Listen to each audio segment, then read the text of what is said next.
दोस्तों 5 अगस्त के दिन शाम को 7 बज रहे थे। चंद्रयान 3 चांद के बेहद करीब पहुंच चुका था। इसरो के हेडक्वार्टर में बैठे वैज्ञानिक उसी पर नजर टिकाए हुए थे। चंद्रमा के नजदीक जाते ही वैज्ञानिकों ने अचानक चंद्रयान 3 की गति को घटा दिया। इस दौरान उसकी गति को घटाकर 3600 किलोमीटर प्रति घंटे के आसपास कर दिया गया। लेकिन अब वैज्ञानिकों को उस काम को अंजाम देना था जिसके बाद चंद्रयान इतिहास रचने वाला था, क्योंकि 5 अगस्त की तारीख का वैज्ञानिक पिछले काफी दिनों से इंतजार कर रहे थे। जब से ये 1 अगस्त की रात को पृथ्वी का गुरुत्वाकर्षण छोड़कर निकला था, उसके बाद अगला पड़ाव इसके लिए चांद की कक्षा ही था। आखिर क्यों 5 दिन बाद वैज्ञानिकों ने फिर से इसके इंजन को स्टार्ट किया? करीब 26 मिनट तक इसके इंजन को चालू रखा गया। आखिर जो इतनी तेज रफ्तार से आगे बढ़ रहा था, उसकी रफ्तार को कम कैसे किया गया?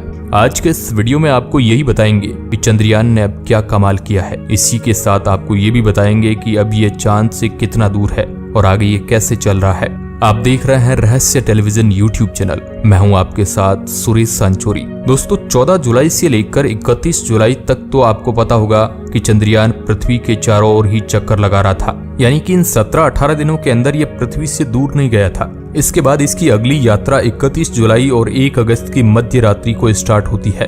रात में 12 बजे वैज्ञानिक इसके इंजन को चालू करके इसे पृथ्वी की कक्षा से निकालते हैं। 1 अगस्त से लेकर 5 अगस्त तक ये चांद और पृथ्वी के बीच मौजूद सपाट हाईवे पर यात्रा कर रहा था। लेकिन फिर 5 अगस्त की शाम 7 बजे ये अपने लक्ष्य के बेहद नजदीक पहुंच चुका था। अब वैज्ञानिकों को इसकी स्पीड को घटाकर इसको चंद्रमा की कक्षा में डालना था। ये काम इतना भी आसान नहीं होता है। स्पीड को घटाने के पीछे का मकसद ये था कि चांद का गुरुत्वाकर्षण पृथ्वी की तुलना में बहुत ही कम है। चंद्रयान को चांद की कक्षा में डालने के लिए वैज्ञानिकों ने इसके इंजन को चालू करने वाला बटन दबाया। करीब 25 मिनट तक इसके थ्रस्टर्स को ऑन रखा गया और इसके बाद चंद्रयान ने वह कर दिखाया जिसके बारे में इसरो के वैज्ञानिकों को पूरी उम्मीद थी, यानी चंद्रयान 3 सफलतापूर्वक चांद की कक्षा में पहुंच गया। इसी के साथ हेडक्वार्टर में बैठे वैज्ञानिकों के चेहरे पर खुशी आ गई। वैज्ञानिकों ने बताया कि अभी तक चंद्रयान बिल्कुल सही सलामत है, उसकी सेहत बिल्कुल पूरी तरह से दुरुस्त है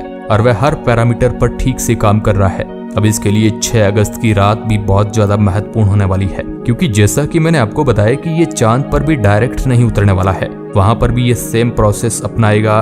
पहले ये चांद के चारों ओर काफी सारे राउंड काटेगा, धीरे धीरे अंडाकार चक्कर काटते हुए चांद के नजदीक जाएगा। अपना चांद के चारों ओर पहला चक्कर 6 अगस्त को रात के 11 बजे तक पूरा कर लेगा। इसके बाद इसे दूसरे चक्कर में डालने के लिए फिर से इसरो के हेडक्वार्टर में बैठे वैज्ञानिक इसके इंजन को चालू करेंगे और कुछ देर इंजन चालू करने के बाद इसे दूसरी कक्षा में धकेल दिया जाएगा। फिर करीब 2-3 दिन के बाद फिर 9 अगस्त के दिन इसके लिए बहुत ज्यादा खास रहने वाला है। 9 अगस्त के दोपहर के 2 बजे वैज्ञानिक इसके इंजन को धक्का देकर तीसरी कक्षा में डाल देंगे। 9 अगस्त के बाद से अगली कक्षा में प्रवेश करने के लिए 14 तारीख तक इंतजार करना पड़ेगा। 14 अगस्त के दिन इसे चौथी कक्षा में डाल दिया जाएगा और फिर 16 अगस्त को इसे 5वीं और अंतिम कक्षा में डाल दिया जाएगा। आपको लग रहा होगा कि चांद पर जाना आसान है, तो ये वीडियो देखकर आप समझ गए होंगे कि चांद पर जाना इतना भी आसान नहीं है। वैज्ञानिकों को हर एक मोमेंट पर इसके ऊपर नजर रखनी पड़ती है। अभी इसे अपनी मंजिल तक पहुंचने में करीब 17-18 दिनों का सफर और करना है।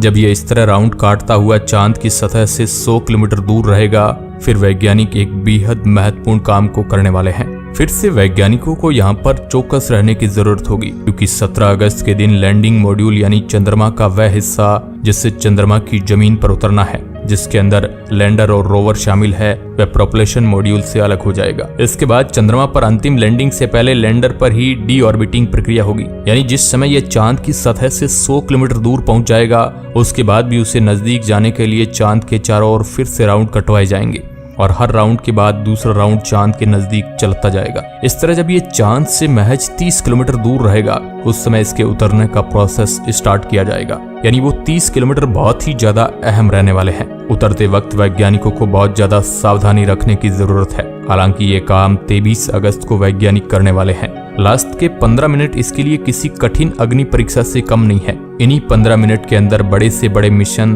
धड़ाम से चांद की सतह पर गिर जाते हैं। इस समय पूरी दुनिया के स्पेस वैज्ञानिकों की नजर भारत के चंद्रयान 3 पर होगी। इसका एक कारण ये भी है कि आज तक इससे पहले वहां पर कोई भी नहीं उतर पाया है। इसलिए सभी वैज्ञानिक इस बात की ओर गौर करेंगे कि भारत आखिर वहां पर कैसे उतरेगा। दुनिया के देशों को ये नामुमकिन मिशन लग रहा है। उनको लग रहा है कि ये भारत के बस की बात नहीं है, क्योंकि चंद्रयान 2 भी यहाँ पर आकर महज चांद की सतह से 2 किलोमीटर ऊपर क्रैश लैंडिंग कर गया था। यहाँ पर अंतरिक्ष यान का उतरना मुश्किल इसलिए है क्योंकि ये चांद का बहुत ही जटिल इलाका माना जाता है। यहाँ की जमीन बिल्कुल भी समतल नहीं है और जिस वक्त ये अंतरिक्ष यान उस जगह पर उतरेगा उस वक्त इसे खुद को ही ये डिसाइड करना है कि कैसे उसे सही सलामत उतरना है। सबसे पहले तो इसे अपनी स्पीड को बहुत कम करना होगा। यही सबसे बड़ा कारण होता है चांद के इस हिस्से में मिशन फेल होने का। स्पीड को कंट्रोल करने का काम इसके अंदर लगे थ्रस्टर्स करते हैं, जो इसे अपोजिट डायरेक्शन में ऊपर की ओर धक्का देते हैं, जिसकी वजह से इसकी स्पीड अपने आप कम हो जाती है। चंद्रयान 2 के साथ दिक्कत ये थी कि इसके थ्रस्टर ने सही से काम नहीं किया था। शायद इसकी वजह से वह अपनी स्पीड को कंट्रोल नहीं कर पाया और संपर्क टूटने के बाद जोर से चांद की जमीन पर गिर पड़ा, जिसकी वजह से उसके काफी सारे हिस्से पूरी तरीके से डैमेज हो गए होंगे और जो इसरो का चांद की जमीन पर उतरने का प्लान था वह पूरी तरीके से फेल हो गया। इसलिए तो इस बार केवल लैंडर और रोवर को ही चांद पर भेजा गया है। ऑर्बिटर चंद्रयान 2 का ही वैज्ञानिक इस्तेमाल करने वाले हैं इसके अंदर। और इस बार मिशन न फेल होने के पीछे वैज्ञानिकों की बहुत बड़ी मेहनत है, क्योंकि इसमें वैज्ञानिक चंद्रयान 2 की तुलना में बहुत एडवांस उपकरण इसके अंदर लगाए गए हैं। इसका जो ऑनबोर्ड कंप्यूटर है उसको वैज्ञानिकों ने बहुत ज्यादा एडवांस कर दिया है। पिछली बार ये फोटो के जरिए एनालिसिस करके अपनी जगह तलाश रहा था, इस बार उसे वीडियो के बेस पर इस प्रकार का काम करना होगा। रियल टाइम डाटा हाथों हाथ लैंडर को देता रहेगा ताकि लैंडर को उतरने में किसी भी प्रकार की परेशानी ना हो। 23 अगस्त को ये उतरने के बाद पूरी दुनिया इसरो का लोहा मान लेगी, क्योंकि नासा जैसी बड़ी बड़ी स्पेस एजेंसियों को लगता है कि चांद पर जाना केवल हमारा ही काम है। इसरो के वैज्ञानिकों ने चंद्रयान 3 को पृथ्वी से बहुत बड़ी जिम्मेदारी देकर दूसरी दुनिया में भेजा है। उसे वहां पर ऐसे ऐसे रहस्यों का पता लगाना है जो आज से पहले कोई भी अंतरिक्ष एजेंसी नहीं लगा पाई। चांद पर जो भी रहस्य मौजूद है वो चांद के दक्षिण वाले इलाके में ही मौजूद है। अगर चांद के इस इलाके में जिस देश ने भी डेरा डाल दिया उसका नाम इतिहास के पन्नों में दर्ज हो जाएगा।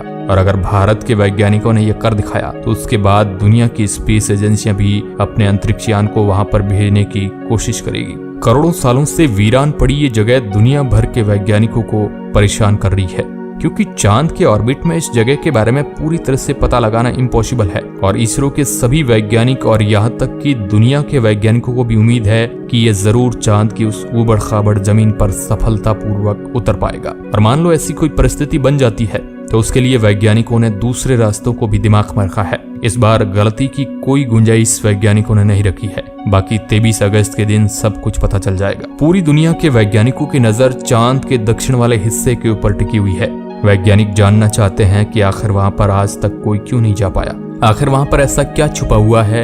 यहाँ तक कि अमेरिका भी उस क्षेत्र के बारे में जानकारी हासिल करना चाहता है। और दोस्तों, इस रोवर के वहां पर उतर जाने के बाद भी वहां पर इतनी आसानी से चलना आसान नहीं है, क्योंकि चांद की जमीन इतनी ज्यादा खड्डों से भरी हुई है कि भैया पूछिए ही मत। और चांद का निर्माण पृथ्वी के एक उल्का पिंड के टकराने की वजह से हुआ था। इसलिए जब चांद की मिट्टी की जांच की जाएगी तो पृथ्वी के बारे में भी कई रहस्य सुलझने का अनुमान है। बाकी आप चंद्रयान 3 को लेकर क्या सोचते हैं, कमेंट बॉक्स में हमें जरूर बताएं। वीडियो के अंत तक बने रहने के लिए आपका बहुत बहुत धन्यवाद।